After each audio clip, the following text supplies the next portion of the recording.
use this to, you're not. Waste management is something that's supposed to be adequately planned, you understand, to help keep the environment clean and all that. But because of unawareness and some kind of I don't care attitude, people now look for any possible option, start dropping waste in their frontage. Some will pour inside the gutter during the rainy season and all that. I think it's all about partially fault of the government anyway, and self-discipline of the human being and all that, you understand? Because if you are disciplined enough, you will know that you're supposed to know how to manage your waste properly. If you go to some urban areas within Abuja, you see things like community sanitization projects that comes up every month. But there are some rural areas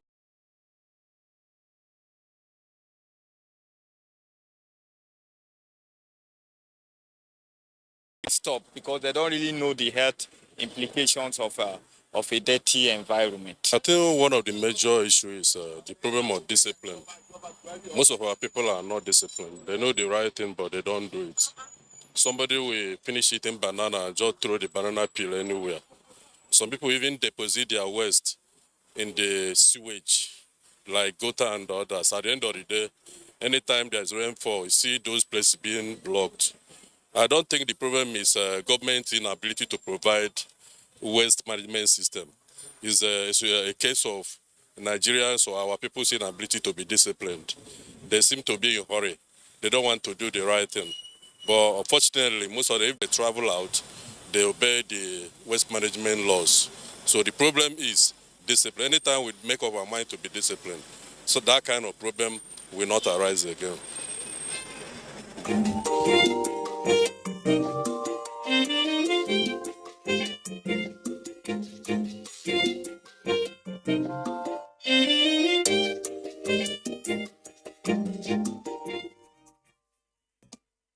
All right, we just heard from all of us Nigerians, even though well represented there. We must, do good to this topic today. And I want to pick up from the last person, Director General. Good, you're sitting with us. This one is all about enforcement, and the last person there talked about enforcement a whole lot. Maybe we'll start this story, from the bottom to the top. How do we begin to enforce this? Well, before enforcement, first there's need for sensitization. And people need to be educated for them to do the right thing. We have been doing that for a very long time, but it's inadequate, I can say, because for you to reach the nook and crannies of Nigeria is not easy. Nigeria is a very large country. So after sensitization, the next thing is compliance monitoring. People comply. If they don't, then you enforce. So in some places we have started enforcing for a very long time because, for instance, we have a specific regulation that we call National Environmental Sanitation and Waste Control Regulation. So whenever we receive complaints, for instance, we go there to investigate and we carry out enforcement. So, but one key thing that we always seek from the general public is voluntary compliance. If you heard the last speaker, he said we don't like doing the right thing. And it's true. If all of us can say, today I will start doing the right thing, change starts with me. I shouldn't litter, I should do the right thing. Right from home, you're supposed to segregate your waste. We know the biolabels, we have the plastics, we have the recyclables. So you have like 3 receptacles. So that when they come to evacuate the waste, they can evacuate in the right compartment. And we have these recycling facilities, I know we are coming to that, where this can be transformed into valuable components. So we are already enforcing, we are also sensitizing at the same time. Okay, it's good to know. Devon, when you started, you brought it home, and I also remember I made a reference to what we said about, home rules and making sure it works. I want to know from you, are a mother, you're a domestic engineer, You manage a lot of activities around there. I'd like to know, what are those tiny, problems we see being unable to manage our waste properly? Okay. If someone watched the Vox Pop, I think I heard one or two Nigerians, trying to, own their part in the mess. But I think government plays a big role too. I think that Nigerians are not ordinarily dirty people. I've had the privilege of living in environments where waste was quickly evacuated by the relevant authorities, and I'm currently living in a place where like I've lived both worlds, where they don't come to pick the waste on time and where they do it quickly. There's a world of difference. Where I currently live, for instance, it's very difficult to find dustbins overflowing and things like that. I think they come every other day or so. And we have the big waste receptacle outside the gate and so on. They come, they take everything away. If there's bits and pieces, like we have garbage bags, so we put those in. If the bin is full, we wrap those up, put them by and it's always looking clean. Now, juxtapose that with when I lived in an environment where there was no such activity going on, low income area. I became the typical Nigerian who takes my waste in a plastic bag and takes it as far away from my house as possible and just dumps it somewhere. Wow. Not because I was trying to be nasty or I was raised to be dirty. My own house was not dirty. But I literally didn't have any place designated close to. This was, let's say, back when I was staying in Nyanya as a much younger lady, about 20 years ago. You have this cluster of homes, and ordinarily, because each cluster has about 16 rooms each, you'd expect that each cluster should have a general waste area that, should be quickly evacuated, maybe every other day and so on. That wasn't the case. So and I was sometimes I'd live alone, sometimes with one or two friends. As long as you're a human being, you will generate waste. Definitely. It's just the quantity Definitely. that will differ. So the quantity I, as a single lady, was generating at the time was much less than what was being generated by homes of mother, father, and maybe children. So I could afford to keep tying up my waste for a few days and then just carry the thing. And I wasn't doing any major cooking anyway, So just carry the thing, then as I'm going, just drop it in the gutter. And wait, did you do gutter business? I did. Oh my gosh. I won't sit here and start lying. Oh. But what I'm saying is that many Nigerians who do this are not doing it because they're trying to be difficult or mean or nasty or they're not intelligent enough. Where will I put the waste? We didn't have these big, and even in places where they were available, it would fill up, overflow, start pouring on the ground and everything. So at a point, you don't want to keep adding to that one that has, so you just carry it in your small polythene bag as you're going anywhere that you think there's a bush somewhere, you fling it and you move. Life goes on. It wasn't nice, but I and God knows how many other people were forced into that situation because the agencies that were responsible for handling it, maybe they were handicapped in one way or another, maybe funding, or maybe the Nigerian thing where people don't want to do what they're supposed to do for one reason or another. So in urban areas, I think government has a huge role to play. For instance, one time I traveled to Cross River from Abuja by road. And the taxi driver we used decided to choose one very long route instead of just going Abuja, Nasarawa, Benue, Cross River. He went and started passing through about 7 different states. Anyway, I had the misfortune of having to pass through Abia State before getting to Cross River State. It was as if I had transited from one country into the next. Abia State, right? Yes. Okay. Aba is in Abia State, right? Aba, the market there is ordinarily meant to be an international standard market because of... It's actually called area international market. You understand? I will not go there to buy pigs. It was filthy. This thing I'm telling you about was years ago. And at the time, my experience was Lagos is the filthiest state in Nigeria. That was what I thought until I passed through Aba on my way to Cross River State. When we entered Calabar, I thought I was in Ghana.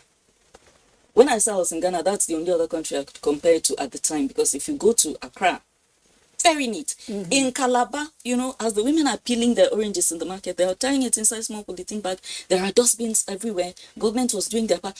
It was like two different countries. What was the difference? The state governments. At the time, it was Sensitization, Donald like you Duke. said. At the time, it was Donald Duke. I will not name his counterpart. No, who was governor of- you're not going to tell anybody. Once you mention, everybody knows. Yes. Because I went to Calabar about that period. It was the same thing. And I actually was tempted to sleep on the road because it's so clean. When I entered Calabar, that was my first time going to Calabar. I called all my friends from Cross River State and insulted them. I said, you people have a place like this and you don't say anything. You just what are you even doing in Abuja? Are you looking for the Calabar at the time? I don't know about now. Was cleaner than Abuja. Definitely. Better laid out. It was homely. You could find trees. There was nature. At the time, Abuja was largely concrete. Same country. Anyway, I think the story is a little bit altered now, but not as much as the Abia state you mentioned. Uyo has actually come up and is been named the cleanest That's town. Akwa Ibom State. Akwa Ibom Okay. State, yes. So- Uyo is now the Yes, cleanest. it's now the cleanest. So, but I remember at the time you mentioned, Calabar was actually the cleanest. So, and Abia State is still taking the back seat, but it doesn't matter. We hope we'll get there someday. Now, for me as a domestic engineer as well, one of my biggest problem is what you mentioned earlier, sir. Being able to segregate my, byproducts, organic, inorganic. I try to do it as much as I can, but I go to the shopping malls pretty much, unlike what is obtainable in places you may have mentioned, we don't get to see the different bags. It's all the black bag, so everything goes in there. And when I heap everything into the black bag, I take them to the dustbin outside. The scavengers come in the morning, they tear up your bag and bring out your waste on the ground, trying to remove polythene, plastic, and all of that, sorting them out. But I was thinking that even if the private companies producing these polythene bags are not able to do it, the agencies, government agencies, should be able to produce green bag. It was done in Enugu some time ago. Green bag for organic, the blue or black for inorganic, and ensure that homes buy them. Like you said, sensitization. If we begin to ensure that every home has a green bag, a black bag, or blue bag, decided that you choose the color, and it's done by the agencies, it's also money minting for the agency, number one. Then for the homes, we get to understand, okay, when I cut my yam, this is where I put the debris. When I drink from my Coca-Cola bottle, this is where I put the byproducts. And in trashing it, it's easier. Again, when those scavengers, they come, I know sometimes they do jobs for you, right? You mentioned it sometime in a program, I'm not sure again, help to sort out plastics on the road. When they come to the place, they understand that green is inorganic. So they quickly take the green. Rather than going to tear up the bag and I see, spoiled rice, beans, and fly, getting on that. What's your take on it actually? Actually, segregation is key to waste management. Right from homes, if we segregate, as you have said, it's easier. When these bags are picked up, they know the right place to deliver them. So, but the problem, as you said, people expect government to do everything. Government cannot provide everything for us. For instance, the responsibility of waste management rests on the state and the local governments. They are all responsible for that. If you come to Abuja, for instance, we have the AEPB, which is Environmental Protection Board. So in some places, what they do, they contract out this issue of waste management, collection of waste. You see some companies with their vehicles, they go there to collect this waste. So we need to do a lot in that aspect. Even some of these companies, they will just go with one truck where they will pack everything And they drop it on the road as they drive by. Yes, even some households that have segregated after segregation, so collect the 3 receptacles and they combine them together. So they have taken us back to where we came from. So there is need for establishment of robust waste management companies with the right facilities if they are going for this waste collection. The truck should have separate compartments, as I've said, where they collect the put into those compartments. And most households, they pay for this waste evacuation. It's not free. If you go around the estates, they collect the service charge. Part of the service charge includes this waste collection. In my estate, we pay a lot of money as service charge. So, and the charge depends on the number of times they'll come and collect. Some they will say, okay, we'll collect 3 times. So you negotiate in a week. So when they come, they collect those receptacles and they'll dump everything into the trucks. So there's need, I think, for those involved in the waste collection. This can be done through them. The issue of segregation, they should provide the right trucks for the evacuation, and likewise they should come with either the receptacles. You can have 3 receptacles, plastic receptacles, or you can have the bags for the collection so that they will do the segregation right from home and you collect them. It can be part of the service charge. When you pay, they will give you either 3 receptacles or they'll provide adequate bags where you can be sorting out your household waste. Because, as you have mentioned, there are a lot of valuable components, so that those scavengers, it means it's not allowed. I saw over the news about 2 weeks ago when some of these scavengers were arrested. A lot of them were arrested here in Abuja because there were a lot of allegations as they go into a lot of criminal activities. So I think the best way is to establish a robust waste collection right from home. We should establish this segregation, and also the companies involved should be able to have the right facilities. As you have said, some of them will just be mobbing and littering our streets. Again, this is the only way we can sanitize our country. Okay, so now talking about sensitization, I still really want to hip in on that. You mentioned about the waste management part of it, the people that collect, and you also mentioned service charge and estate management. An estate that has possibly 24 to 30 units of houses, or maybe blocks of apartments, but all totaling to about the same thing. I expect that they should be able to have more than 2-3 receptacles outside. Am I right? But what is obtainable in Abuja? I tried to do a drive around at least this Garki area. Most of them have just 1. Meanwhile, I could count about 24, 30, 36 apartments in an estate, and they're using only 1. These people pay within this environment. I try to do things within my office environments. They pay, I think, every 6 months, 18,000 something or 20,000 something, depend. So that's just for waste. And the people are supposed to come every other day. Household? Pay a household. Okay. So maybe a place that has 30 people, you times that by 18. Mathematicians, please help me out on that because I don't know it. So they're now coming to pick up once a week. A particular environment I went through in Gariki 2, I had to use my face mask, put in a bit of sanitizer, and covered my face while moving around because it was oozing. With the rains of 2 days ago, the place was oozing. And I tried to ask the people around, what's the problem? They said the people haven't come to pick up the refuse for the past 4 or 5 days. I actually made efforts, but they didn't want to speak with me. One of the persons that spoke off the camera told me that their vehicles are all broken down. If the vehicles are broken down, I was asking myself, these people are paid for these things. Should not there be, an alternative arrangement for these people? Because the security men, who most often stay around where the refuse dump is, are all inhaling this rubbish. Mosquitoes are coming out from there. Flies are perching. These people get sick. They are Nigerians. I don't know. Have you noticed this as well?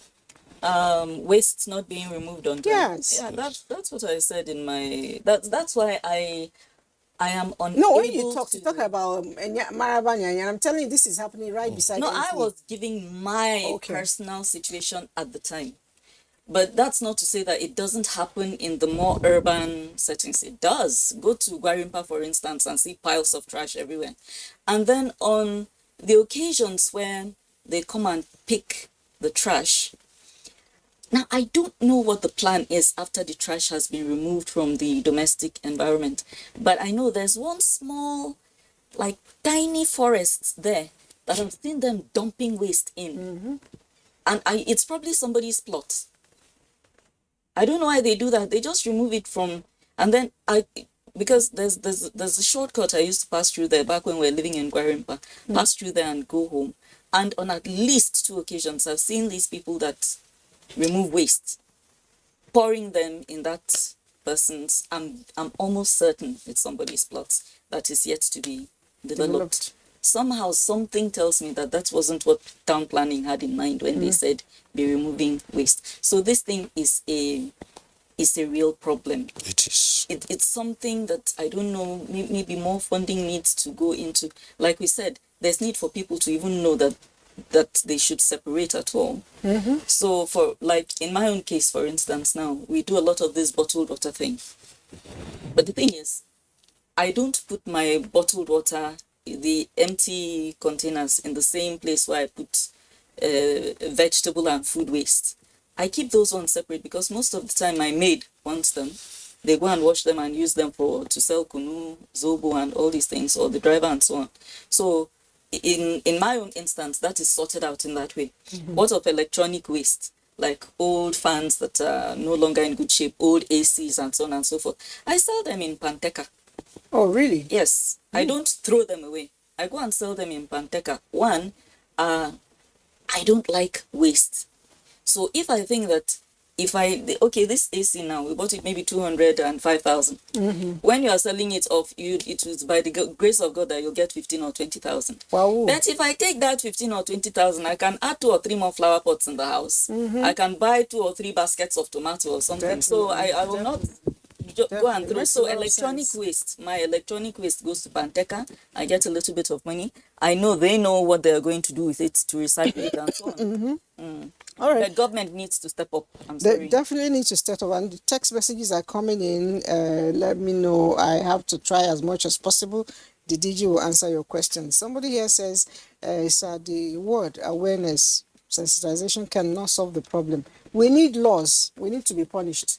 So, and that's your area really. People are looking for, refuse marshals. How do we go about it? Really, people are not willing to comply.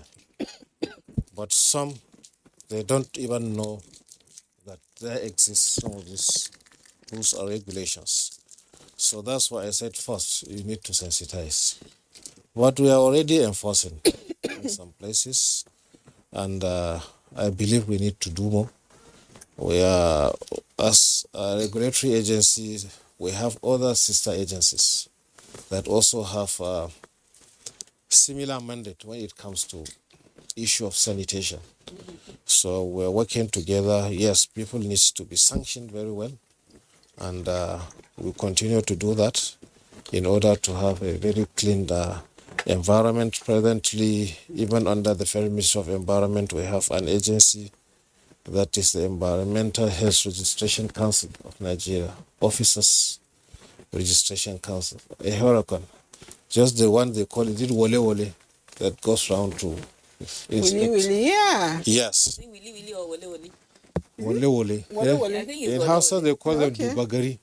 Dubagari. Yes. Or way back. Yes. Sanitation officers. So they are coming back. Okay. So you know they have the the health storage. officers of those days Yes. that Yes. inspected gutters and all of that. They even go into the toilets to inspect the function people. So they are coming back, and with some of these agencies coming on board, I think when we synergize together with also the local communities, we have our roles to play. As we have said, as an estate now, if you have one receptacle, you are watching and it's filled up, you don't just fold your arms. What's the solution? It has not been evacuated. You have to contact the company responsible. If they are not ready to do their job, you terminate the contract and engage others. It's not an excuse that when your vehicles are down, you cannot evacuate. You have to look for option, even if you are going to liaise with another company to pay them to do that before you fix your vehicles. That's And nice. all estates should look for reliable waste evacuators so that are strong enough, they have all the facilities. It's one of the ways we can solve most of these problems. So we continue to enforce, to sensitize, and we also enforce. We work together with other agencies to see that we solve this problem. And also I can, in some states where the setting is not well organized, I can see that they're involved in a lot of ways about evacuation of this waste. They also register households. We have some local companies, they go there, advertise. So they pay some token, not, for instance, 1,000 naira in a month. So just they'll provide them with a receptacle where they'll collect all the waste. So they'll come around and evacuate. I saw it happening in places like Gombe, Bauchi, they practice that. So it's a good starting. I hope when we continue, we'll be there. Nigeria will be another. Is it Ghana, you said? Yes. I mean, I'm sorry, but Accra is really clean. Yes. It's cleaner than Abuja last Oh my time I God. visited. Or Rwanda. Oh God. People That's talk- really Rwanda taking has us. such an evil history that each time I hear the name of the country, that's straight where that genocide, that's where my mind goes. So I don't know. You know, well, earlier on you talked about, and DG also mentioned about sensitization, and people need to know. People need to know. I think people moved away from knowledge, because when you were talking, I remembered my grandmother in the village. She had, that good sense of waste separation. She segregated it very, very well. Most of the kitchen wastes that were recycled or recyclable, she took them to the garden at the backyard. To use as a compost. Thank you. Then the other ones, most often she took to a particular spot where she burnt them. The papers, the fabrics, all those ones, she burnt them. The ashes she poured back to her farm, and the farm did well. The produce from the farm were always very rich. Compared to what we have now, we have decided not to do the right thing. That's just my take No, on but it. hang on. Look, in urban areas, for instance, let's say in my estate, for instance, now where I stay, the whole place is covered in concrete. In fact, when we got our place, we had to dig up some of the concrete to make space for, planting flowers and things like that. So we actually have soil, we have earth in our compound, which is not the case in other compounds. Everywhere is covered in concrete, literally. It becomes difficult to do some of these things. Things that you can just dig up the ground, put it in and cover with soil, and it will decompose and even become some kind of fertilizer. You can't do it. So there's that. But before, there's this question that's running around in my mind. My solution to that was what you mentioned earlier, flower pots. I actually have flower pots in the house, but instead of planting flowers, I plant my vegetables that I used to cook, the curry, scent leaf, and all of that. So my kitchen waste goes back to the pots. It's not all you can put there now. Definitely not all. Like when you clean meat, fish scales, and things like Those that. ones are very good, but put them outside the house so the smell does not get back to you. Very They good. actually, the fish you talk about, the water is actually very good for your plants. So what about the scales? Well, Things they like all that. get to decompose. But you're left with the smell and so on and so forth. The smell is only for a while. But and flies. I don't It's think only for a while. I don't think you can be able to accommodate all the waste. You can. Not all, really. Like the Just yam and a plantain and little all bit. that. Just Like, a little bit. Some. My household, for instance, now we're looking at 15 to 16 people that eat at least one meal in the house daily. Wow. You're bigger than me. Yeah, so it's it's a highly populated household and it's a bit difficult to. All right, let's still take problems or questions, if you call it, from our viewers. Someone says, yeah, good morning. Well, I appreciate your program this morning. Particularly, I appreciate you for mentioning Abia State, God's own state. That would be me. And he Thank says, you. they want to kill us here with trash. I am Gabriel Okechi from Aba. Please talk to Aba people. I don't know. You mentioned it, but really, the problem is it looks as if it's something we cannot solve. If we are to proffer solution for such a state, where would be the starting point? Sir, I know that question is directed at you. Let me jump into your mouth. Okay. Just a second. First of all, what breaks my heart about that Aba situation is Igbo people are not ordinarily dirty. They are not. In fact, they're the Igbos that have been, I've had cause to mingle with within Igbo communities are very, very clean. So Aba is a tragedy. Then again, you look at the fact that the typical Igbo person is known for being highly entrepreneurial. If they are well sensitized that look, and then government does its bit in that state, I'm not calling any governor's name. If government does its bit and tell people, get all the street urchins and things, pay them a stipend, collect all this waste, anyone that can decompose, put it here. Things that are plastic, put here. Is it paper? Put here. We will pay you. They will get up and do these things. You'll have less idle people running around. Plastic can be recycled and will generate more IGR for the state. So I don't understand why that isn't happening. That's just what I want to say with regard to Abia State. Okay, Sir, so the ball is back in your court. I Sorry, think I agree with you. The state government needs to do a lot. They are those responsible and also the communities there. There's need for enforcement of the right laws. We have state laws, we have also the federal laws. As I've mentioned, we have a law on sanitation and waste control, and we have our offices there, but we alone cannot be able to do it, as I've said. So it starts from the state government. If they can provide the right mechanism, I think it's going to be history. They can solve that problem. It's not an issue. So it starts right from the individuals, as we have said. They can begin to organize themselves and say, okay, let's sanitize our area. Even if it's a marketplace, this street, let's be sure that we keep it tidy. How do we do that? Well, let's organize ourselves and hire some people to ensure that they evacuate whatever is generated. They can start by providing the receptacles, individuals. When they do that, the market communities can come together and say, so it starts from us, individuals, and also government has a role to play. Likewise, as mentioned, a lot of valuable components are there. Presently, we are implementing the extended producer responsibility. Most of these items are generated, they start right from the manufacturers. When you talk about issues like water bottles, they are plastics. Someone can just gulp this water at once and throw it away.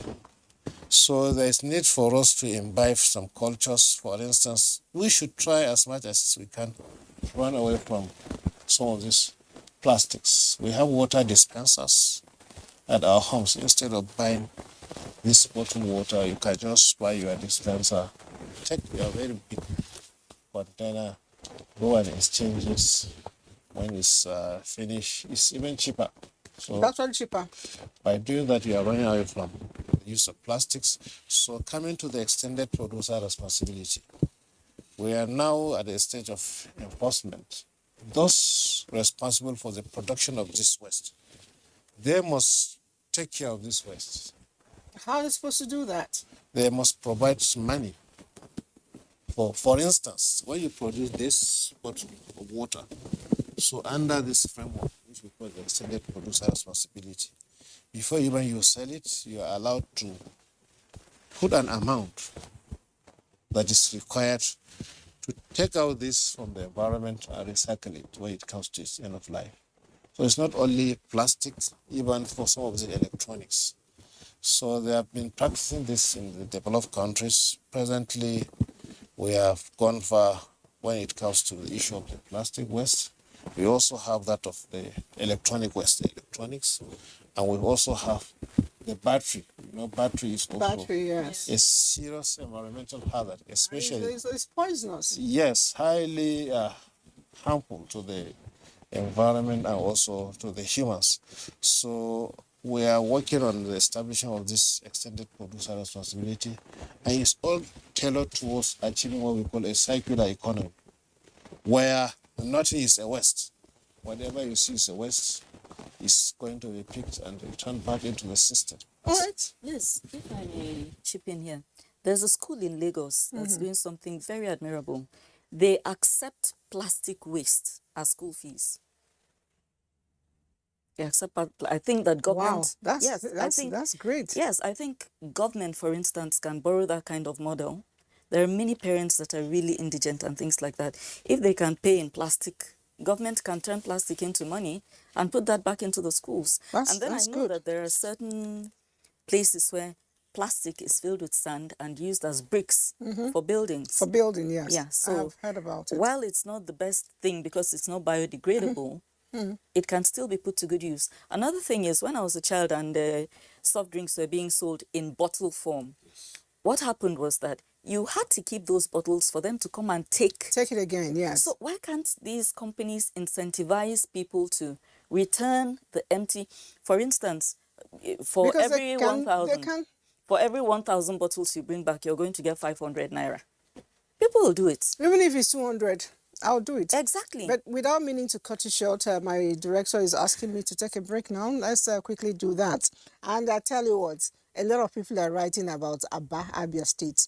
We'll try to read about as much as we can, but let's do that now. The break.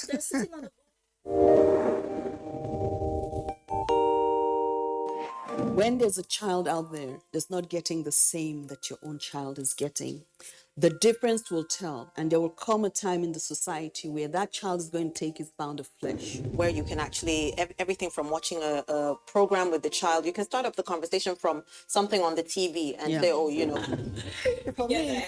For me, it's like, hurry up with this business. And the other one said, Auntie, it's not about me, it's about the guys. They're not ready to marry. If she wants to ask something, no, I know my mother very well. In fact, the most interesting one is when I put up pictures on WhatsApp, you know, Snapchat filters and all that. She will call me, remove that picture. I got tired of all that.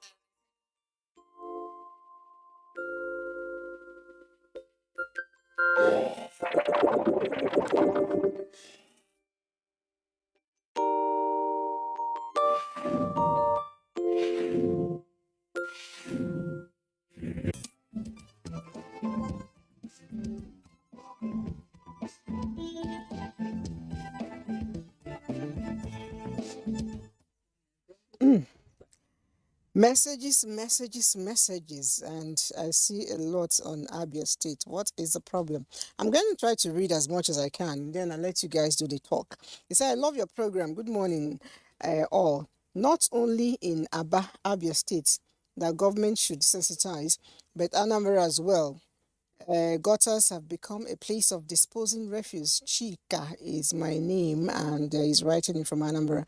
Thank you. And this person says, Lagos management, waste management is also equally bad. Thank you. You didn't write your name. Good morning. I love this program. I want you to tell Aba people they want to kill us with dirty. Indeed. Okay, so this person says, please, a lot of sensitization is needed because it is not helping us move our businesses forward. This is Mr. Innocent. He didn't tell us where you're writing from, but I guess this person says again, good morning, I'm okay from Imo State. I imagine getting paid whenever one dispose a sachet of water, just what you mentioned, for instance, or anything rubber that can be recycled. You will see that we achieve making money and also making the society clean. Sachet water or anything rubber will be picked. Secondly, waste management workers deserve proper health care too. All right, let me take one more before I hand over to you. It says, good morning, everyone. Please, talking about Aba is the best thing. It is really alarming.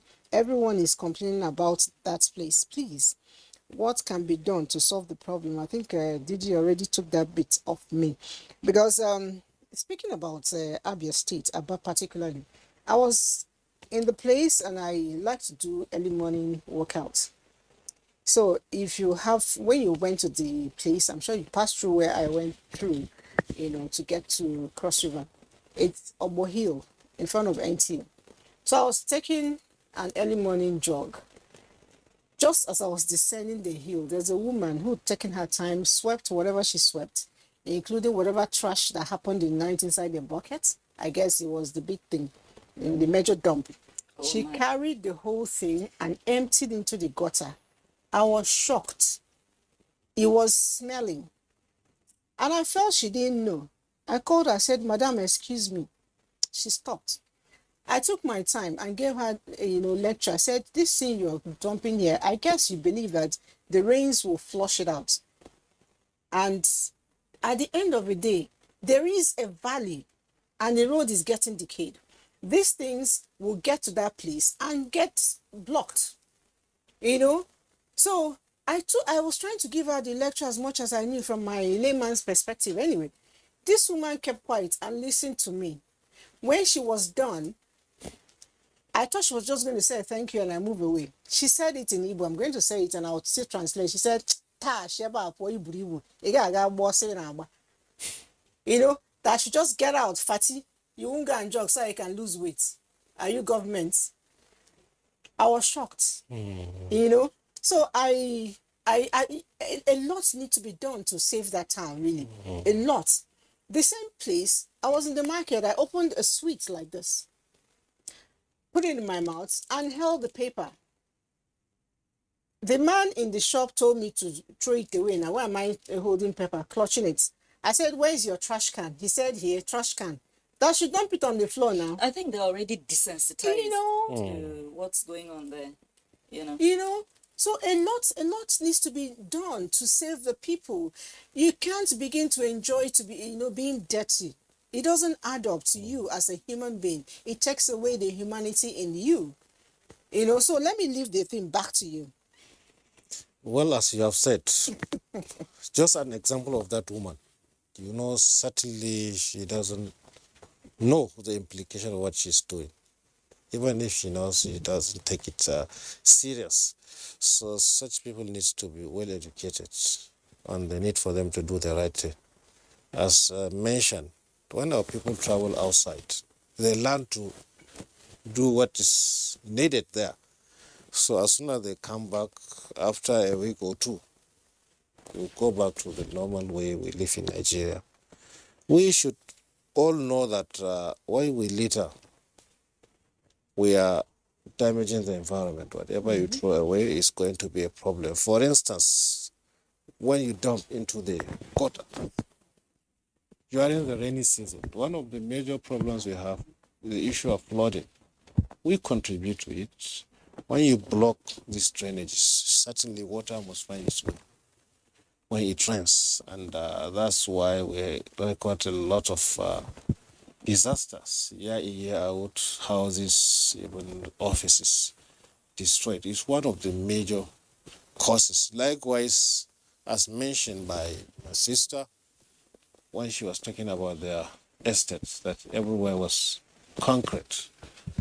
So you see, when you block the drainage combined with some of this concrete or some of these tiles we use, interlocking bricks, the water will not find a way to percolate, coupled with the block drainages. So that's why we have issues of this flooding. So we need to do a lot. Coming back to the issue of the EPR, because somebody mentioned that assuming if you pick a water sachet, you take it somewhere, you will be paid. So that is the framework of the extended producer responsibility. When is it going to really start? Because I want to sell my plastics. We have started. We have started. So very soon we are going to go on enforcement. So all manufacturers are required to enroll into the program. So we have what we call the Producer Responsibility Organization. This PRO is being formed by the manufacturers. For instance, manufacturers of these plastic bottles will come together to form what we call a PRO. In Nigeria, currently, what we have is Food and Beverage Recycling Alliance. That's the name of the PRO. Okay. So it's been formed by these companies that manufacture, that produce these beverages, big ones, and we have other companies now joining. So their target is, one of them is the plastic bottles. All right. So they are going to provide the incentives that is required to pay for this collection, and also they are going to support the recycling in order to get most of this waste out of the environment. All right. Thank you very much, DG. And on the final thoughts. On a final note, sir, just yes or no, what's the relationship between your organization and Abuja Environmental Protection? Is there a relationship? There is. We are a federal agency under the Federal Ministry of Environment. Okay, you're both under Federal Ministry of Environment. No. We are. NESRIA is a federal. Yes, it's the enforcement agency. Okay. Is APB under Federal Ministry of Environment or under NESRIA? It's under FCT. Okay, it's under FCT. FCT. I really want to ask somebody why they run around harassing call girls. I don't know what that has to do. Dustbins. Call girls? Yes, they're always arresting these No, women. maybe the That's girls. the only thing they're known the girls for. that are dirty While the the road. entire place is filthy, you Right. know, I don't get it. Okay, so they are listening. They'll Bring take somebody it to over. this studio Let that me we can quickly ask just that person read that a few question. messages and go. Nice conversation about people are very extremely dirty. Their level of dirtiness is in fact hereditary. Oh God. Any government that will not cure that disease will cure that disease will receive accolade. Please emphasize on the importance of cleanliness. On the people of Abia State, you say your name is B and you didn't tell us where you're writing from. And somebody is asking me why I'm not picking your call. I said call. Okay, good morning. This person is still talking about borrowing a leaf from Erufai. I don't know what that means. My time is almost up. I always say I run with a rule, set of laws. If you cannot keep your environment clean, then please try to find a way of migrating out of that environment, especially if you find me around it. Because if I need to know you, then I need to look at your environment. Cleanliness, again, leads to godliness. I'll see you again next week. Until then, remember, one of your roles as a good citizens of this country is to ensure that our environments are clean. I'll see you. Bye.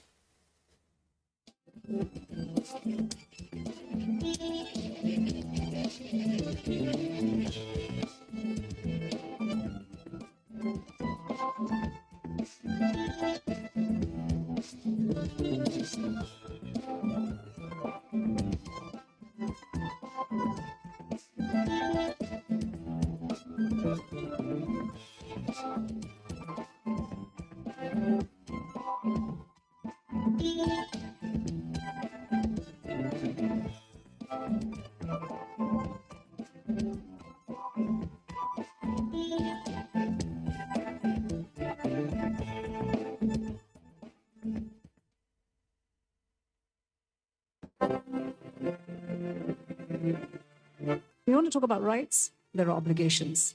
I'm not saying that this government is a saint, very far from it. But there are things that we can do to make it better, and that's the challenge I'm throwing to you. You don't want to build this nation? I don't know where else you want to go. If I had a choice, I'll come back. When I stand outside and I hear what you have to say about this country that I know that I can die for as one, then I'm really sad because you're young. You have education. You have tools. You have a huge future ahead of you. And you're condemning yourself before you started on that journey. So please don't do that. Please don't.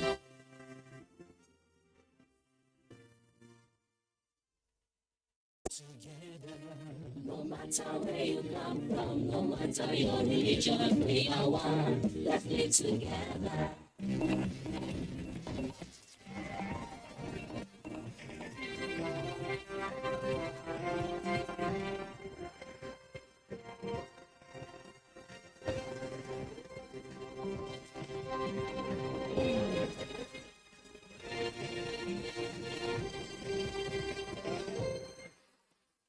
Hello and welcome to the news at 10. We're broadcasting live from our studio here in Abuja.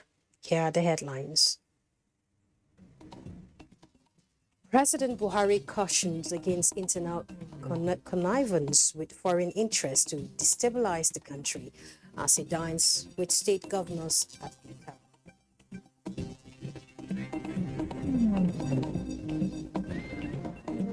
Victim of Nigerian Air Force trainer aircraft crash buried at Kaul Muslim Cemetery. IGP reviews personnel and deployment orders, maximum security in schools and colleges.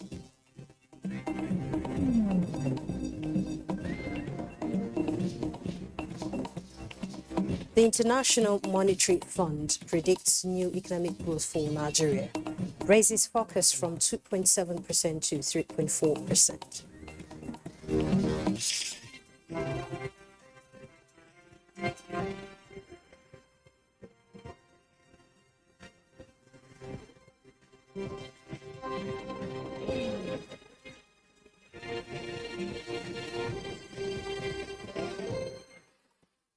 Thanks for joining me. I'm Comfort Madu. Now let's bring you reports on the authorities at the Nigerian Air Force Base, Kaduna, and they're yet to confirm air crash at Old Kaduna Airport involving trainer aircraft. But reports confirms the incident and 2 deaths. Our correspondent Suleiman Rigachukun reports that one of the victims, Flight Lieutenant Abubakar Al-Khali, was buried at Kaul Muslim Cemetery.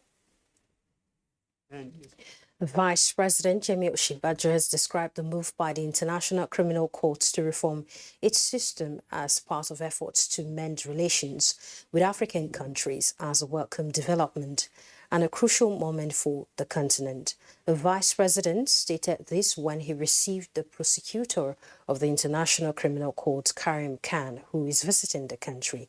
We'll bring you details of this report subsequently. And Governor Hope Uzodinma of Imo State has condemned in strong terms the recent call for the suspension of the 2023 elections and the installation of interim national government after turn of President Muhammadu Buhari, describing it as unconstitutional. The governor stated this while briefing journalists after an audience with the president on the state of affairs in the Eastern Heartland and the nation. State House correspondent Adam Musambo has details. Governor Hope Uzodinma was in the State House for the second time in 1 month to invite President Muhammadu Buhari for the inauguration of some critical federal roads infrastructure projects executed by his administration in the state. There are economic roads, critical highways that will alleviate the sufferings of our people. And those roads have been there for over 16 years, unattended to. The Owerri-Olo is 44 kilometers dualized, making it 8 kilometers. The Owerri-Okigwe is 59 kilometers, expanded from 7.3 meters to 12 meters.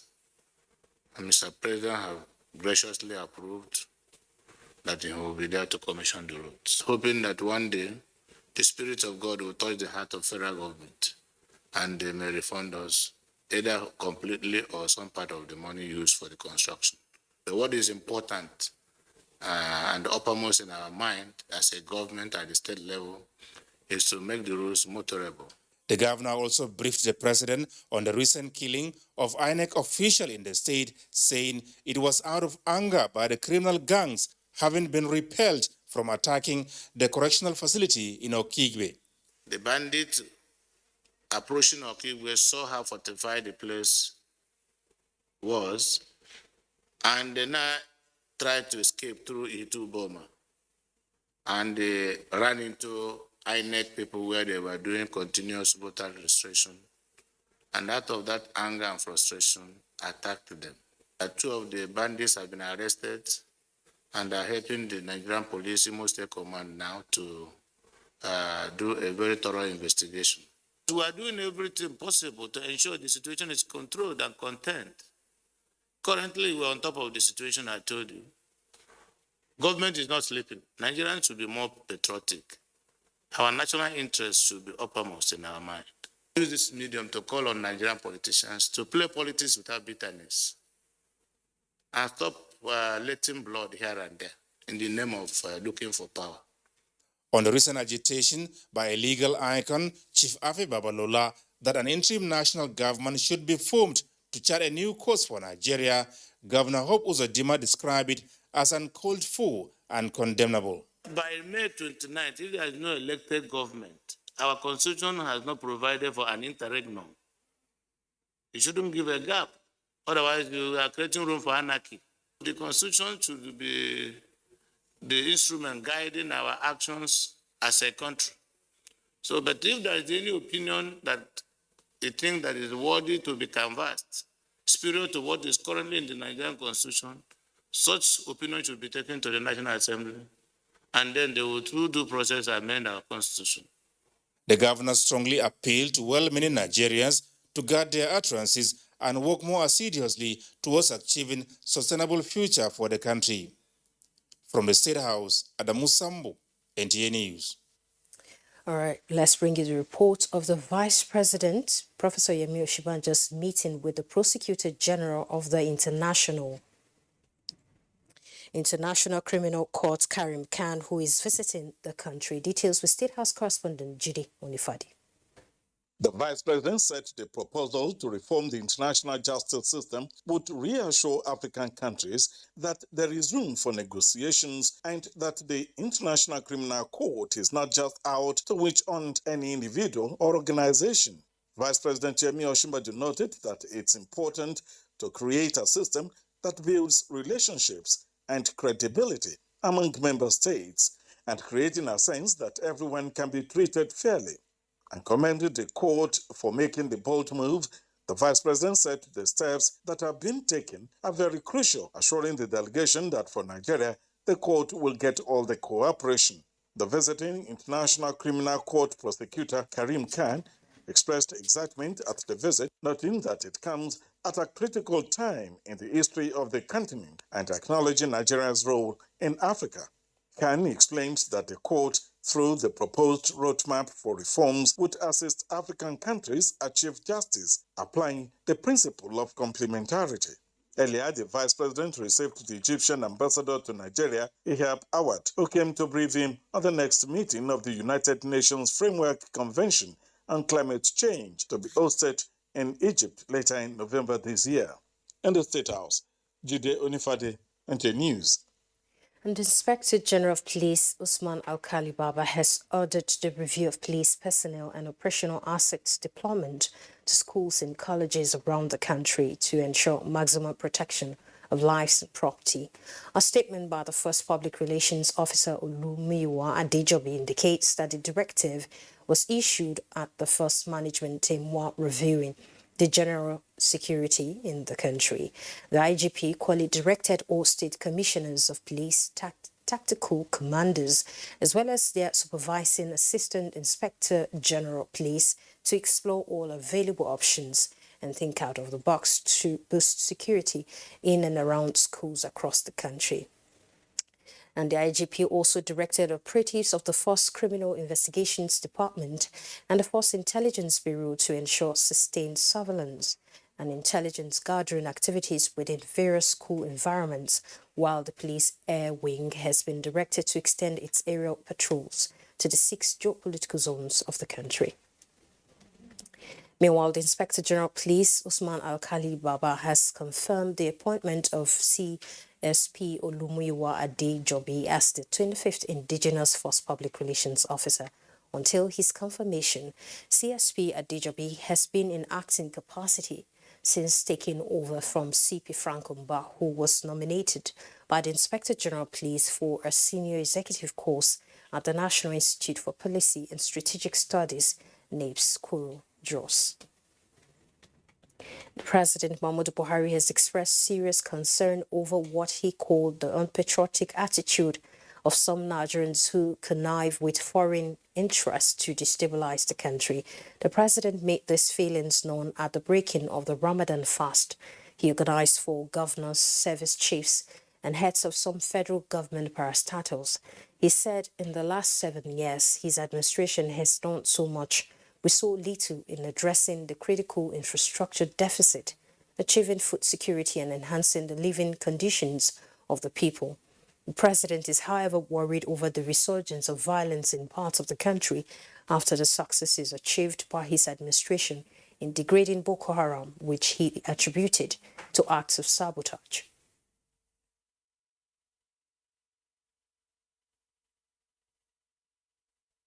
I don't know why people insist that Nigeria shouldn't be left alone to develop. We have the land, we have the resources, we have the people, but I don't know, people have allowed themselves to be successful in destabilizing their own country. So whatever position we are occupying, I think we have to look very seriously at the problem. I assure you, we cannot choose the time, but to God willing, we will succeed. Nigerian Governors Forum and Governor of Ekiti State, Dr. Kayode Fayemi, appreciated the president for providing the desired leadership towards addressing prevailing challenges confronting the country at this crucial moment in history. The country is going through a lot of challenges, but we also thank God Almighty for giving us a leader who has the resilience, who has the determination, and who is not faced by momentary challenges from continuing to commit to the renewal of our nation. And all of us said this is the creme de la creme of this country. Governors, ministers, heads of agencies, all dedicated to building a better Nigeria on your watch. And pray that Almighty Allah will continue to grant you the wisdom, the knowledge, and the capacity to continue to improve on the lives and livelihoods of our people. And the First Lady of Nigeria, Aisha Buhari, has called on Muslim faithful to use the period of Ramadan fast to intensify prayers for a lasting peace and development of the country. The First Lady stated this during the breaking of Ramadan fast in honor of the wives of the top government functionaries, wives of the service chiefs, and other Nigerian women. State House correspondent Aliu Kabir reports.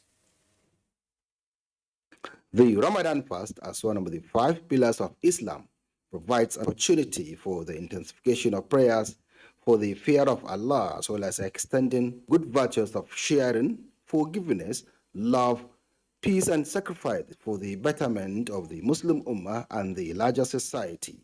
The gathering of the annual iftar for breaking of Ramadan fast, put together by the First Lady of Nigeria, Aisha Buhari, is a step towards expressing gratitude to God for witnessing this year's Ramadan fast, and to collectively use the period to pray for a peaceful nation with optimism of benefiting its bounties.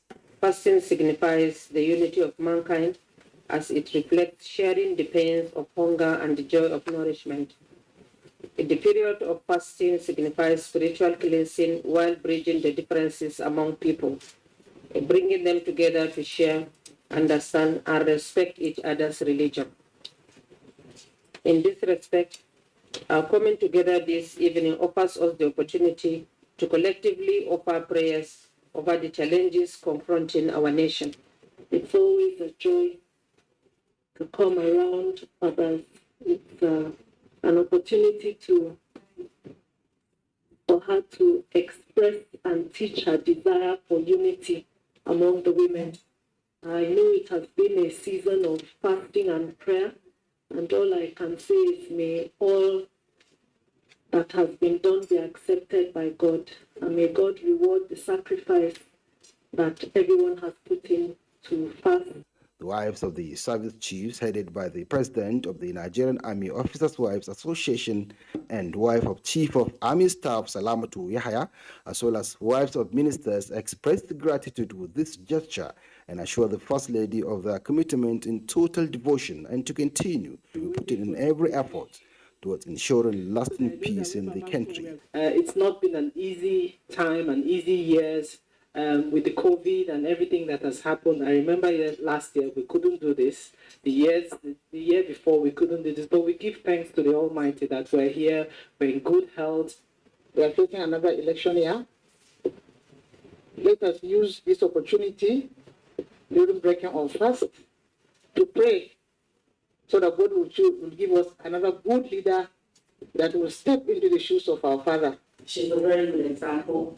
She's taught us how to live and how to love and how to celebrate. And on behalf of the beautiful women of Nigeria, we say that God bless you and replenish. They assured her of extending the message for a peaceful nation.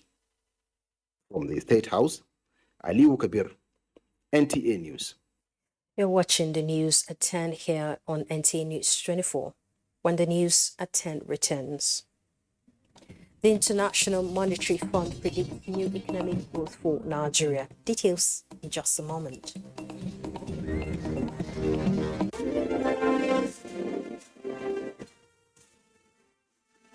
Advertising your goods and services on the right channel gives you an edge over your competitors. NTA News 24 has all the platforms for your target audience. The station is on DSTV channel 419, GoTV channel 46, StarTimes channel 101, and Free TV channel 703. With our digital format and wide range, we can reach your customers in next to no time. We are eager to promote your business, goods and services. So partner with us for a very rewarding business experience. For more information, please call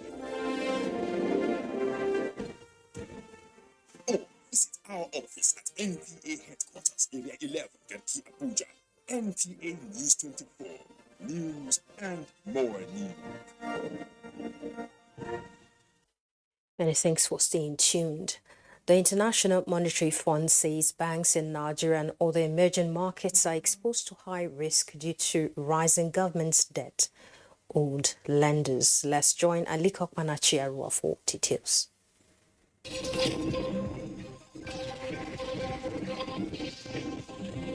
Usually, government looks to domestic banks for loans to support the budget deficit. And according to the Bretton Woods Institution, government debt amounts to a quarter of a bank asset in some emerging economies. In Nigeria, the government debt to banks currently stood at 18.1 trillion naira against the 648.26 billion naira in June 2015. In 2021 alone, a year after the COVID-19 outbreak, the government borrowed 4.34 trillion naira and has borrowed 704 billion naira as of January this year.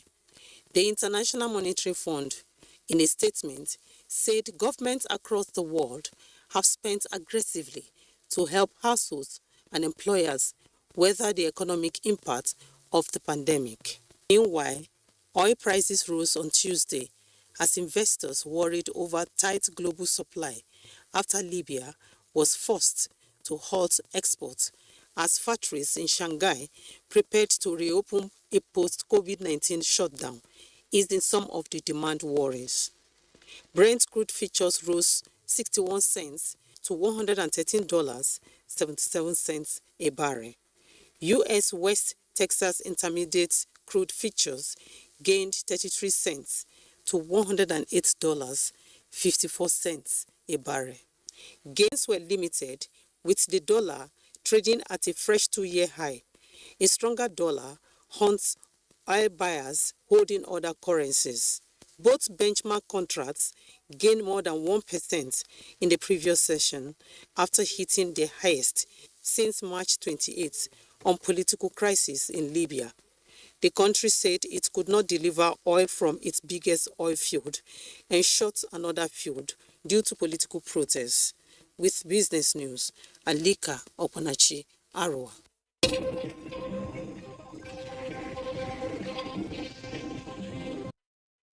Also, the International Monetary Fund has raised Nigeria's 2022 economic growth focus from 2.7% in its previously estimated to 3.4%. The fund had reversed upward its growth focus for the Nigerian economy in 2022 by 0.3% to 2.6% compared to its earlier projection in its April 2021 edition, while it retained its growth focus for 2021. The IMF stated this in its latest World Economic Outlook, released on Tuesday at the ongoing hybrid spring meetings in collaboration with the World Bank in Washington, D.C.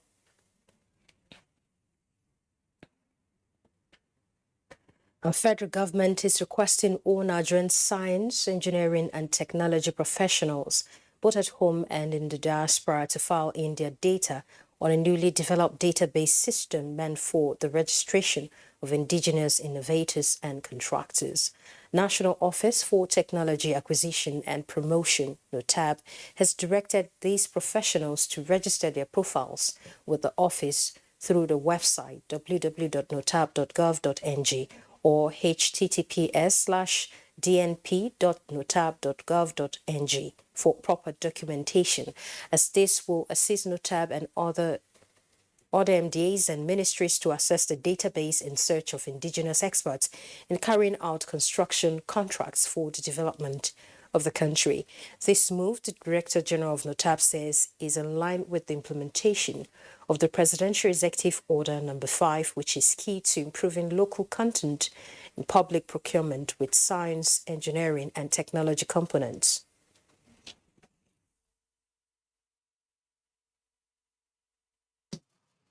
This is an indigenous Nigerian company, and that company got the award, and they produce an excellent software for us to operate. I'm telling you, when they came and demonstrated this application, everybody was happy and proud that this is coming from Nigeria. So if we don't give Nigerians the chance, we may not see the best out of them. So we're encouraging other organizations also to follow suit and take lead from what NOTAB does to encourage Nigerians to come out with applications. Even our technology transfer registration platform, we have now fully digitalized.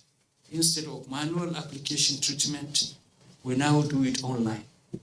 And that application was also developed by a local indigenous Nigerian. The database platform, which he says was designed by an indigenous software developer, will be synchronizing the initial 7,000 manual entries of current registered engineering personnel and will be updated consistently. Thus, to encourage Nigerians. Now to electoral matters, as the All Progressives Congress says its desire and quest to consolidate and sustain the nation's democratic ethos will be speedily achieved through massive women mobilization. And this is the position of the party's National Working Committee while receiving women groups in Abuja. Saliu Wanara reports.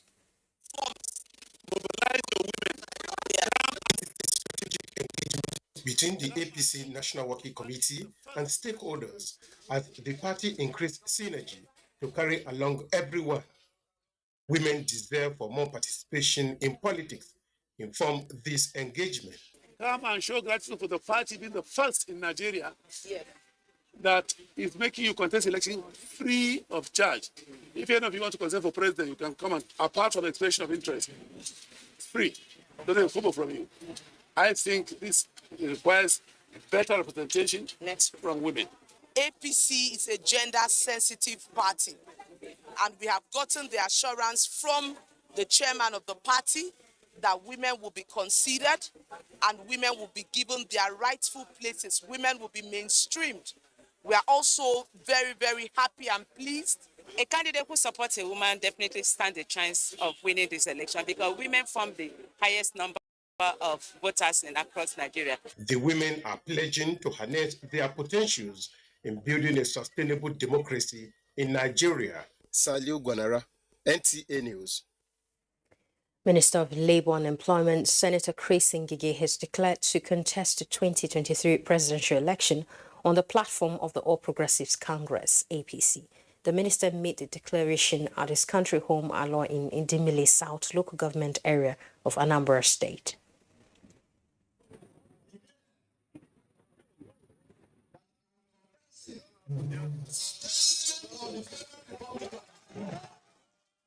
The declaration to contest for the #1 seat in the country is to fulfill the promise the minister made to the people of the state in December 2021. Former Kano State Governor Musa Rabiu Kwankwaso has also declared to contest for the 2023 presidential election under the platform of the new Nigerian People's Party, NNPP. Senator Kwankwaso made this declaration at the party national secretariat in Abuja. And the governor of Rivers State, Nyesom Wike, has declared to the National Working Committee of the People's Democratic Party of his intention to run for office of the president in the 2023 general elections. Governor Wike appealed to the committee to organize a credible and acceptable primary election come 29th of May 2022. Committee by the governor of Abia State, Okezi Ekpeazu, and former governors Ibrahim Hassan Dankwambo of Gombe and Ayodele Fayose of Ekiti States. Governor Wike tasked the PDP to remain on the path of equity, fairness and justice in its affairs, most especially conducting primary election into elective political offices. Of all the aspirants, nobody should talk about sentiment. Nobody should talk about, oh, look at how his face is. You don't need my face. All you need is to win an election. You don't need my face. You don't need to do how Scotland and force is. What is important? Can we win this election for the People's Democratic Party? The answer is yes. I want every member of the party who is running for election from the lowest level to the highest level, particularly presidential aspirants, to stick to the issues. Members of Governor Aminu Waziri Tambuwal Presidential Campaign Organization were also at the party's national secretariat to galvanize more support towards its aspiration. The issue of power rotation means you have to be in power to be able to rotate it. We are aspiring to have that power. So we don't have it yet. 17 presidential aspirants, 1 female and 16 male, are vying for the PDP presidential ticket in the forthcoming presidential election. Timothy Yusuf, NT News. Minister of Transportation Chubike Rotimi Amechi advocates active participation of the traditional institution in the governance process. He made the appeal at the consultation meeting with traditional rulers in the southwest on his presidential aspiration. Rina Ekalwaka reports. Ile-Ife, the ancient city in Osun State rich in cultural history, gave a warm reception to the Minister of Transportation and his entourage. At the Oni of Ife's palace, the minister, accompanied by friends and APC stalwarts, called for consultation of traditional institutions and governance due to their closeness to the people and the critical role they play. In the Imperial Majesty, one of the critical issues that I want this country to look at is the relevance of the traditional institution, because a lot of things are getting out of hand. No, you can't be a president in Abuja and know what is happening in Ife. Thank you for your full of praises for the minister in the development of the transportation sector in Nigeria. They only prayed for him. Pray for you from the throne of Oduduwa and on this throne of our ancestors. At Ado Ekiti, the capital of Ekiti State, the traditional ruler gave his royal blessings and prayers to the minister. To crisscross this great country of ours. While at Ondo State Government House in Akure, where the minister was received by the deputy governor, he stated that federal government is committed to linking major cities and towns in Nigeria by rail.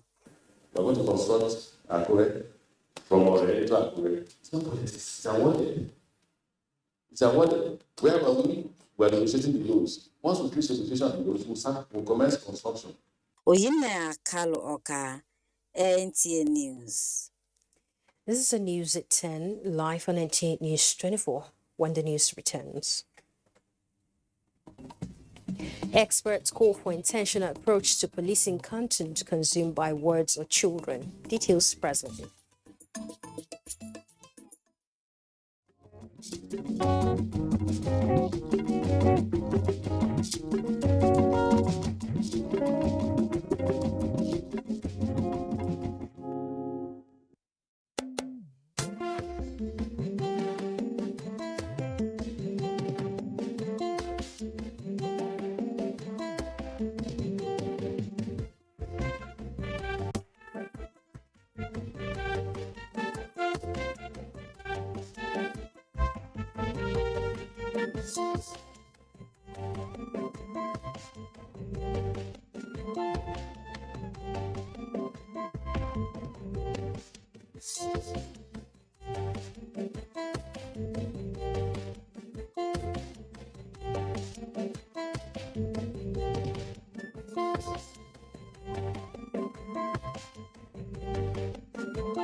They say that Nigeria has enormous tourism potentials that could put the nation among the top 20 economies in the world is indeed a statement of fact.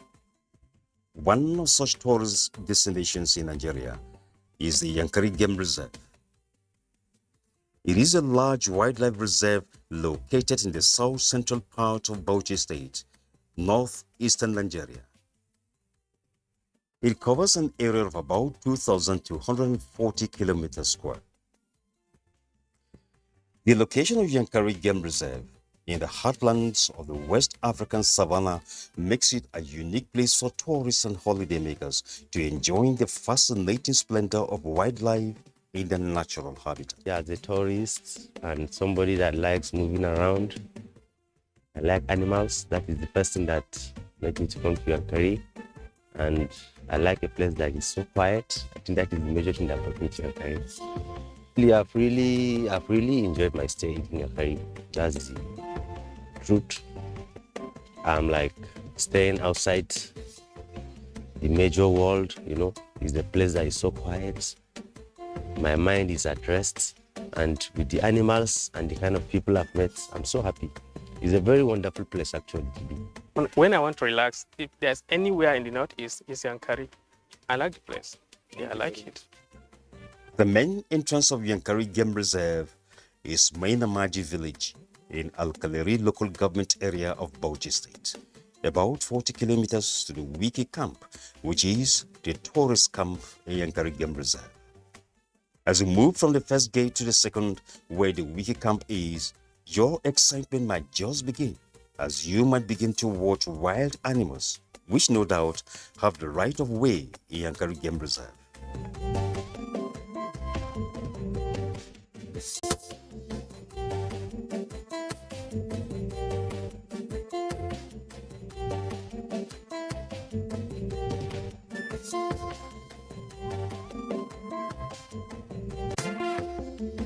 At the Wiki camp, more excitement awaits you, as you are additionally welcomed by some animals who do not need to wait for you to get into the bush before you begin your walk.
Yankari Game Reserve lies in the southern part of Sudan savanna grassland, with well-developed patches of woodlands. It is also a region of rolling hills, mostly between 200 meters and 400 meters. Among its geographical features is the Turlon Gorge, which is located in the western part of the park. The gorge is a scenic gorge with associated hills and escarpments. In the game reserve, you have the Kalban Hill, which is located near the Marshall Cave. It offers a very good picnic ground for visitors with its shaded surroundings.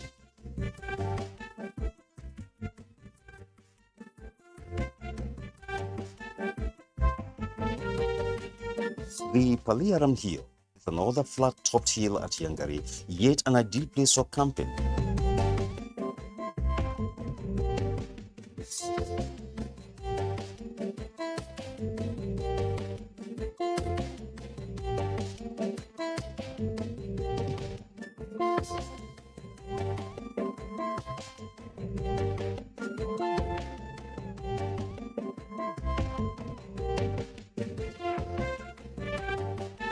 There is a cave, which is popularly considered a habitat for hyenas on one side of Paliaram Hill. To have an almost complete view of the entire Yankari Game Reserve area, a tourist will need to climb Kario Hill, which is the highest point in the reserve. It is about 640 meters high. Up there, the beauty of the game reserve is appreciated further.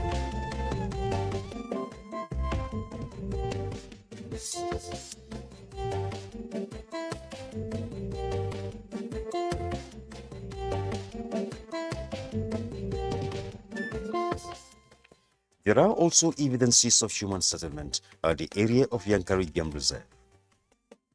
Dookie wells are among such evidences. There are 139 wells with interconnecting shafts, which represent an elaborate water storage system of ancient inhabitants. It is a wonderful sight for tourists to behold at the Yankari Game Reserve. We have the iron smelting furnaces, referred to as the Shao Shao Iron Smelting Works, which is located at Ampara area. It had 60 standing iron smelting furnaces and was believed to be the largest historical industrial complex in the West African sub-region. Even today, the solidity of the furnaces still standing and pieces of smelt irons leave a visitor to Yankari Game Reserve with a story to tell. We intend to make sure that all these historical sites are fortified, that is, we protect them. Those that are dilapidated, we will renovate them at least to a level that when you see it, you can recognize that yes, such things were there. We will give as equal attention as we give the conservation of animals to these historic sites, because there are many. In fact, probably many may even be discovered by the time we start doing that. Evidences of early human settlement in the area of the reserve abound, as grinding stones either dug during the excavation works while building the Wiki Worm Spring, as it gushed from under the rock, are displayed in Yankari Game Reserve's Artifact Museum. Another evidence of early human settlement at the reserve area are the Marshall Caves. They are 59 dwelling caves dug into sandstone encampments. They indicate that the ideal story building, as well as room and parlor, is an age-long civilization.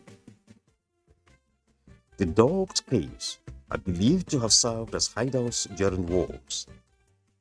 The forest area near the Marshall Cave could indeed serve as an ideal hideout during the wars of such time. Yankari Games Reserve is dissected by River Geji, which flows into the reserve from outside it. The river is on the middle of the reserve and it's not a seasonal river, you understand? This river is coming from outside the reserve. The source of this river is along Gombe Road, one village there. So from there, the river comes into the reserve. So from this reserve, this river is linked to the river Benue. One of River Geji's tributaries is the Wiki Worm Spring. At the confluence where they meet, River Geji maintains its coldness, while Wiki Worm Spring remains warm. The river also helps in sustaining the animals that inhabit Yankari Game Reserve, since it does not dry up both in the rainy and dry seasons. Many species of fishes and crocodiles are found in the river. One interesting feature of River Geji is that it houses hippopotamus.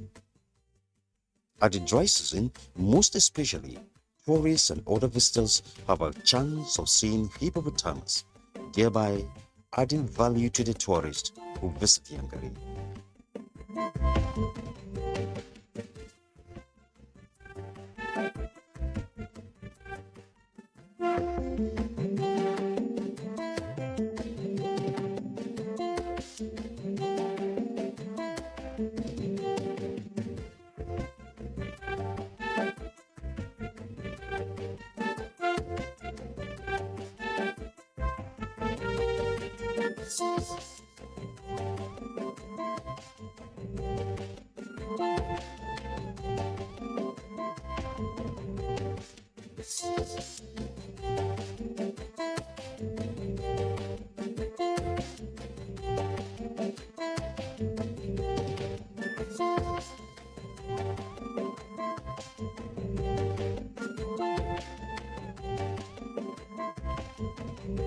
One other thing that helps in keeping the animals in the game reserve area is a natural potash which the mammals enjoy.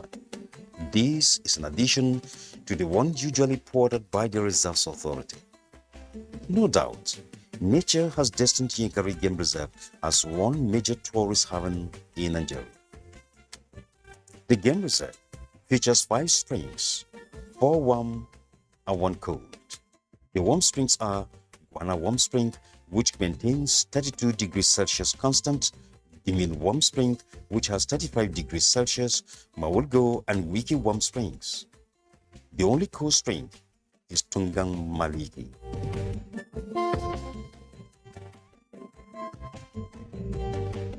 All these ones we are not going to develop them as we develop the wiki, because it's something that nature kept for the wild animals.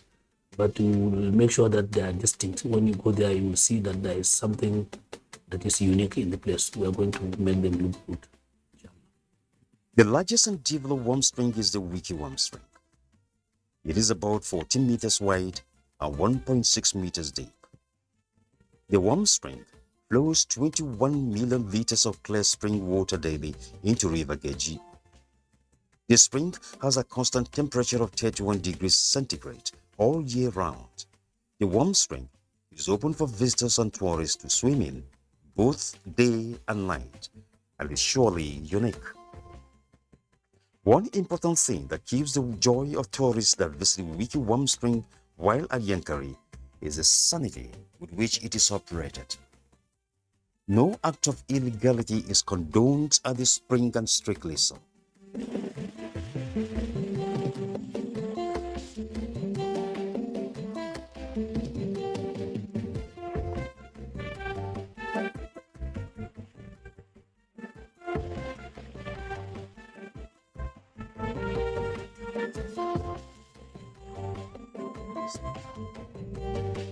Over 350 species of birds are found in the game reserve. Of these, 140 are resident, 50 are pediatric migrants. The rest are intra-African migrants. The Yankari Game Reserve has rich wildlife resources. The reserve is an important refuge for over 50 species of mammals. Warthogs are a common sight at the reserve. They are a short view once a visitor gets to Yankari. It doesn't take much time for one to see them moving about undisturbed within the Wiki camp, while many others are in the bush. Various primates find a peaceful dwelling place in Yankari Game Reserve. Tantalus monkeys, as well as patas monkeys, enjoy their stay and continuously reproduce in Yankari Game Reserve. Groups of pantas monkeys moving from place to place are not difficult to come across.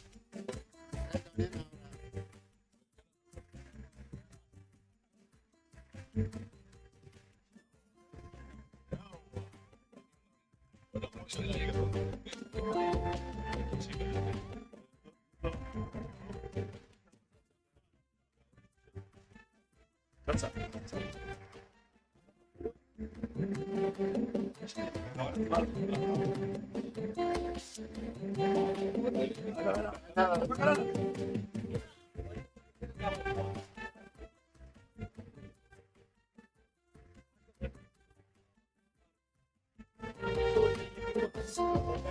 One predominant primate species at Yankari Game Reserve is the olive baboon. Interestingly, though one of the same species, the baboons in Yankari Game Reserve could be categorized into two, the civilized and the uncivilized. One could consider the baboons that move about in Wiki Camp as civilized. They feel free as they move about, knowing well that they will not be harmed. They portray a pleasant sight for visitors.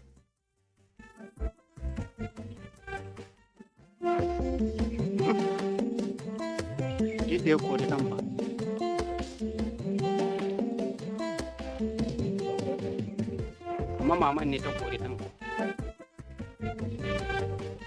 Maman ne ta kore don baban bare isa bai sai ya haka. Ta gani sa baki da shi. Kaskan ba? Haka gani tana ta nema ne fa yanzu haka.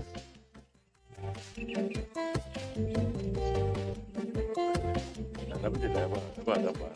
Namiji ne. Ya mata. Ɗaya ba? Ah, mata da ga ba.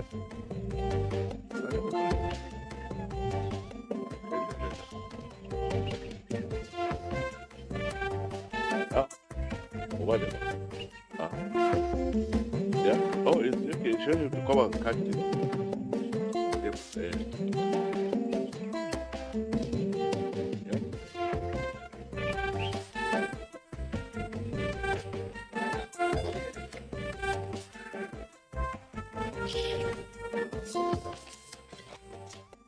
The ones in the deep bush, on the other hand, do not come very close to humans, though they will not be harmed either.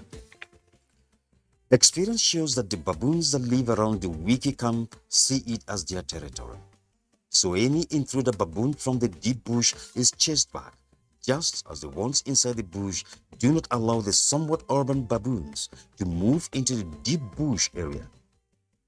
Mammals such as African buffalo and even lions make up part of the over 50 species of mammals in Yankari. Indeed, Yankari Game Reserve is recognized as having one of the largest population of elephants in West Africa, estimated at more than 300 in 2005. They still dwell in the game reserve.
The elephant species that are here, you can hardly find them anywhere in the world right now.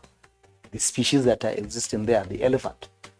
This was confirmed by the visitors from Kenya, from South Africa, from other places that have similar animals, confirming that these are rare animals that need to be clearly classified as endangered. So, well, in those days, they were easy to see because their activities were only around the Gaji River.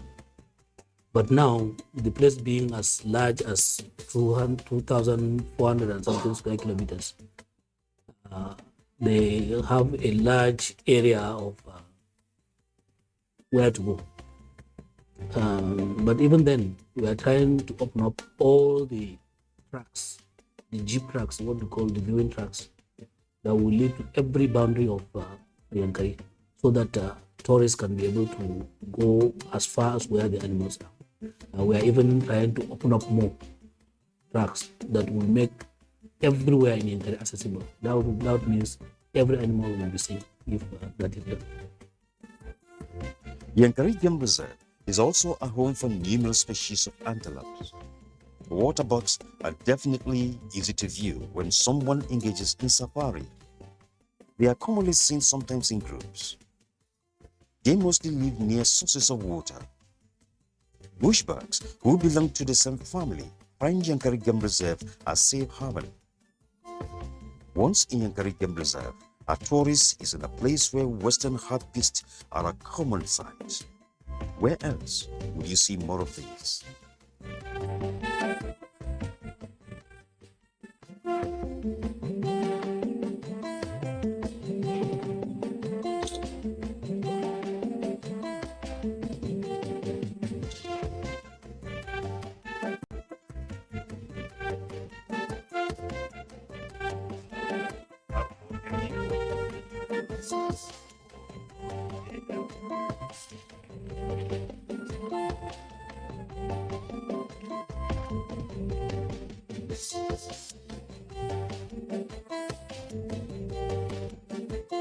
The reserve is a place where you can come across the roam antelope, both moving in singles or as a group. This tourist haven allows them to live undisturbed. Yankari Game Reserve houses a museum which is well stocked with a variety of ski, tusk, bones, and fully mounted soft games. Part of animals which a tourist could not view during safari are displayed in the museum. That long skin is the skin of African rock python. African rock python. Then a Nile crocodile skin, the picture and the skull. We have two types of crocodile in this reserve still. We have long nose and short nose, and this is among the family of long nose. You see, this is a natural crocodile.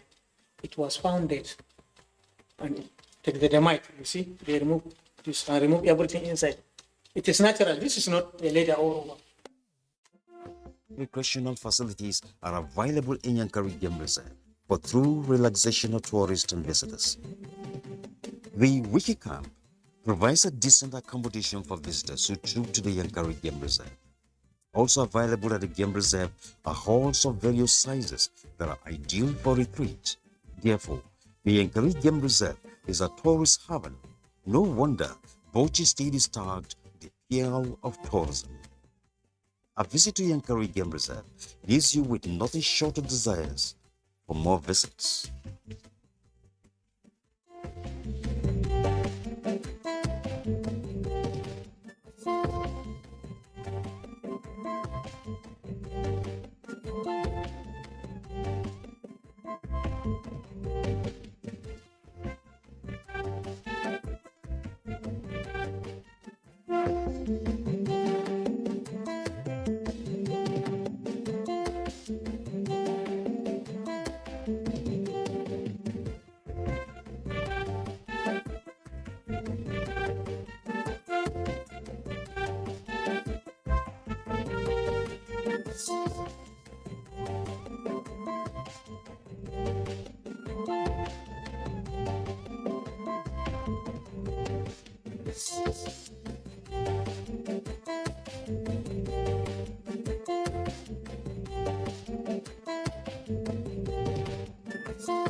Fashion has been described as a form of self-expression and autonomy